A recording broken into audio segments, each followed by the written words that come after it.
Hello, hello. It's Joan Gregerson here with the Climate Action Homes podcast, and it's so nice to be with you. It's a Monday evening here in Denver, Colorado, and I'm really excited to share this episode with you, which is called The Inside Scoop from a Trusted House Sitter. So we're going to dive into that in a minute. I first want to do kind of catch you up on a couple things. So one thing, just to introduce myself and my business, my name's Joan Gregerson, and I am a broker associate with Your Castle Realty in Denver. And my whole focus is helping people find the home of their dreams or sell their home. But the three pillars for me are people, planet, and prosperity. And I don't think that we have to sacrifice any of those. It's pretty challenging right now, especially in Denver with housing prices the way they are. But there are stories. A friend just posted how she helped a family that are refugees recently get settled into a new home. So don't think that you're not able to find a place. We all need a home, and I'm here to help you. Okay, so the Climate Action Homes podcast, this is where I am bringing you different ideas, different people who have ideas of how you can live in a way that supports those three things: people, planet, and prosperity.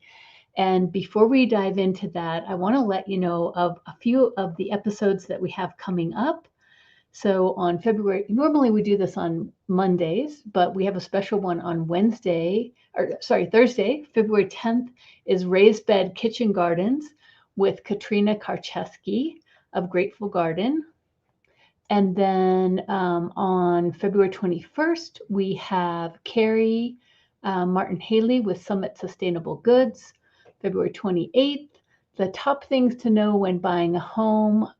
That is Chad Bergman of Movement Mortgage. And March 7th, we have Regenerative Landscape Design with Erin Joy Murphy. We're also starting a first-time homebuyer series class. This will be monthly Zoom meetings, and that starts on the third Wednesday, starting March 16th. There's also a seed starter and seed swap happening on February 23rd at Modern Nomad, and Katrina is going to be talking about that more a bit later. So after the podcast, we have a chance for people to network. And so if you sign up, if you go to climateactionhomes.com, sign up for the newsletter, you'll get the invite so you can join our private Facebook group. And you can also hop on our networking calls every week or whenever you want after our podcast. All right. So I think I've got all that going. Thanks for the folks that are tuning in and liking and commenting. I appreciate that. So I wanted to give you a little bit of background on this idea of house sitting. Um, and just the kind of the quick overview is I've been house sitting. I started on June 20th of 2021, and I'm now lined up to do so through March 22nd of 2022. So that's 9 months, 273 days of house sitting and not having a rent or mortgage. And I know a lot of people have thought about doing things like that and probably have a lot of questions. So that's what I want to talk about in this podcast episode. I want to set the context though. One of the things that I remember reading in the Tim Ferriss book, The 4-Hour Work Week, is he talked about this idea that it's really better to fail at something that you're excited about than to succeed at something that you don't care about. And I think a lot of us fall into that. So one of the things he was saying was, he said, there's nothing to be afraid of if you're okay sleeping on someone's couch. And so what that basically means is that if you have to have everything working out every month, then you don't really have much leeway. But if it's okay if something crashes, your finance crashes for a little while, you know that you've got friends, that you can ask somebody to stay with them for a little while, that you can figure something out, then you'll be okay.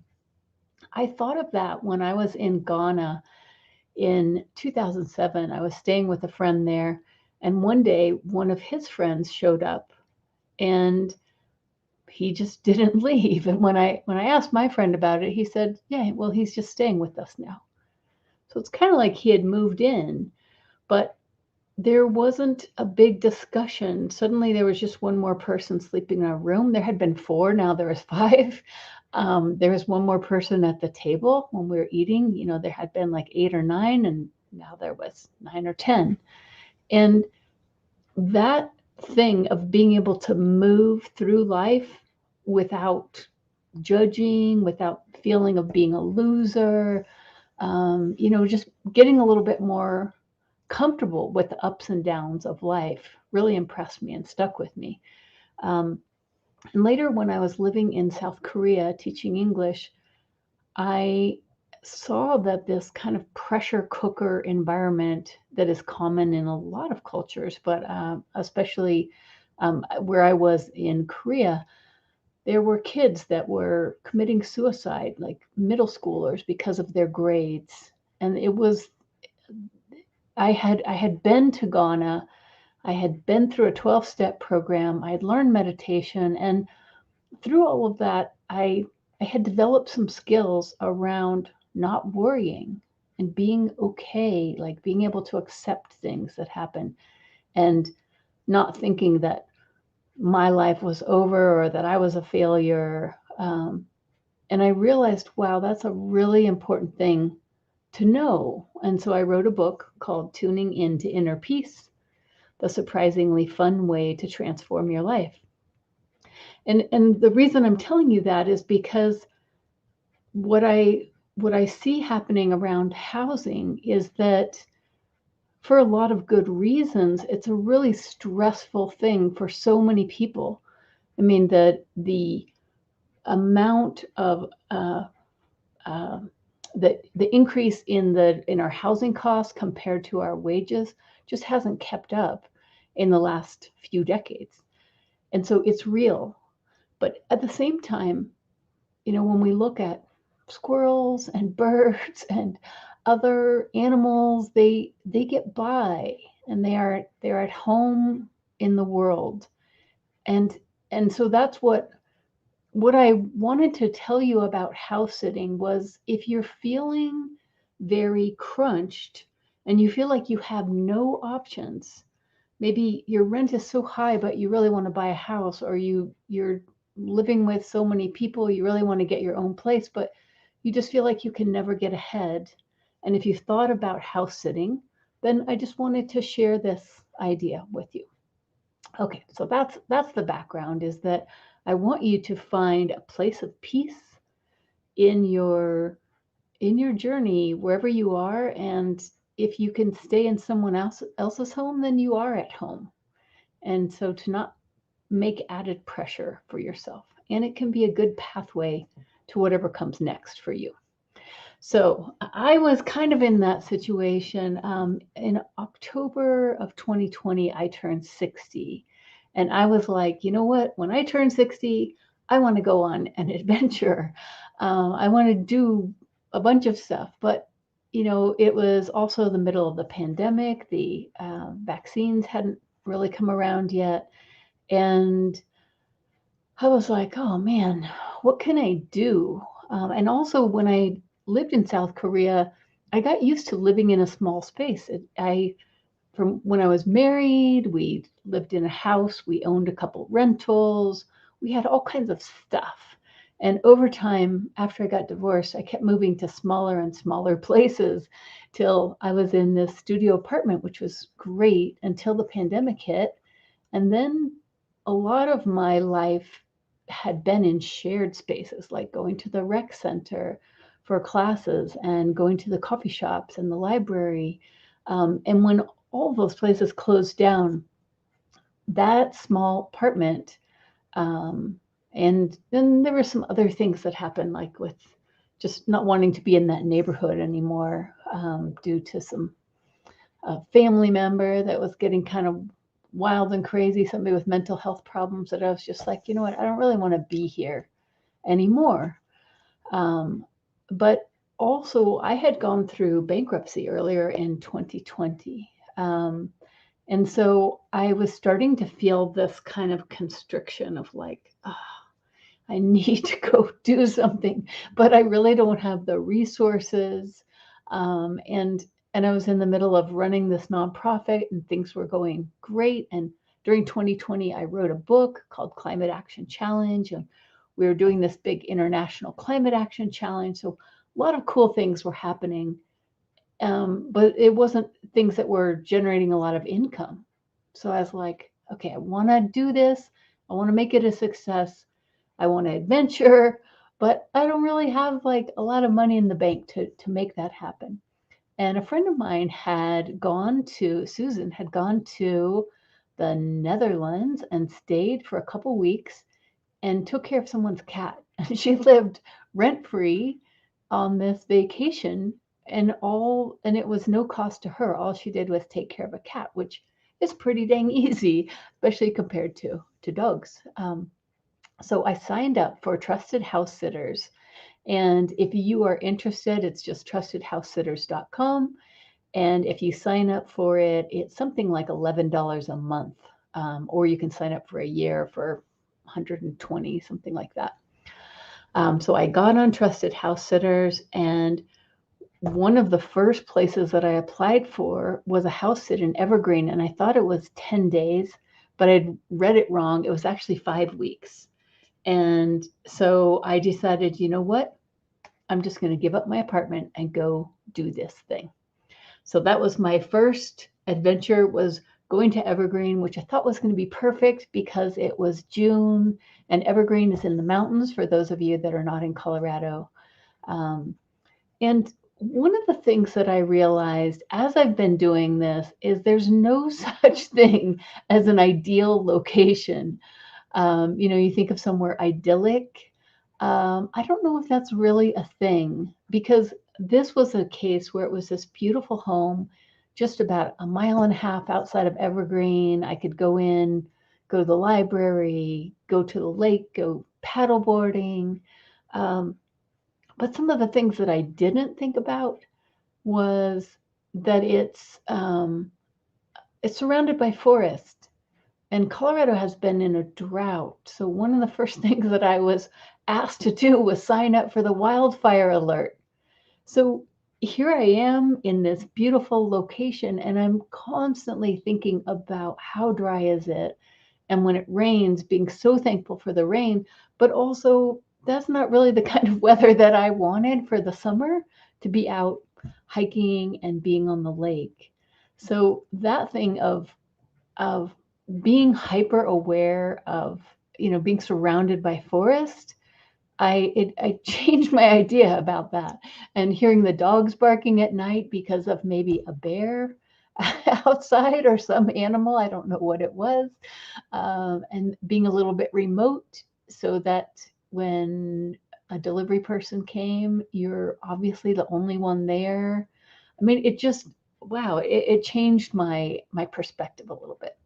And so that's what I want to kind of caution you, is that if you get into a house sitting arrangement, that I'm definitely a half full kind of person. I mean, I love to be optimistic and see the positive side, but I think you want to be realistic and understand that in each situation, there's going to be the highs and there's going to be the lows.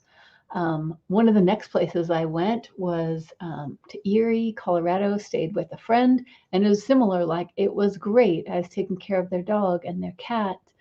And then the bad part happened, which is the cat ran away and it didn't come back. And it's like, oh my gosh. So, it was like the best of everything, that I was able to, be there and take care of um, the dog and the cat until the cat disappeared. So that was super heartbreaking. Um, I'm gonna just keep moving on here. But like when I was in Denver, I was there for 4 weeks, taking care of 4 dogs and one cat. And one of the things I love about taking care of dogs is it gets me out to walk. because I'm not always, I can get particular about, oh, I'll walk later, or it's too cold, it's whatever. But usually when you have dogs, you just go out and walk them. Um, but there was a surprise there, which was that they don't walk their dogs generally. So I went ahead and started walking them. And one of the days when I came back, there were uh, dogs that attacked each other. One dog attacked the other dog when I came back. So it just kind of showed me that's like what I think is right, what I think is helpful is not always. I mean, they were surprised. They had never seen anything like that. Um, but the last couple places that I stayed was in Niwot, and then moving over to South Boulder. And this was another example where the Marshall Fire that came through that burned 1,000 homes in that day. I just happened to be taking care of two homes, and one was about 2 miles from that fire, and the other was maybe about 6, 7 miles from those fires. And and so I think the reason I wanted to say trusted house sitters, like, yes, that's the name of that organization. And not all the house sits that I did were through trusted house sitters.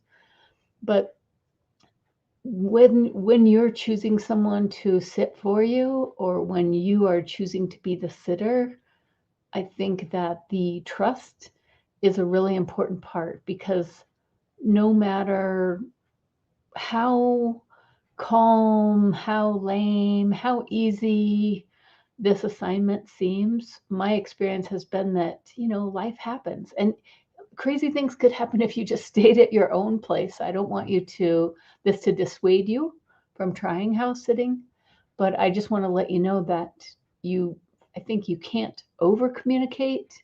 Some people wanted a picture of every single dog every single day, and other people didn't really want to be bothered.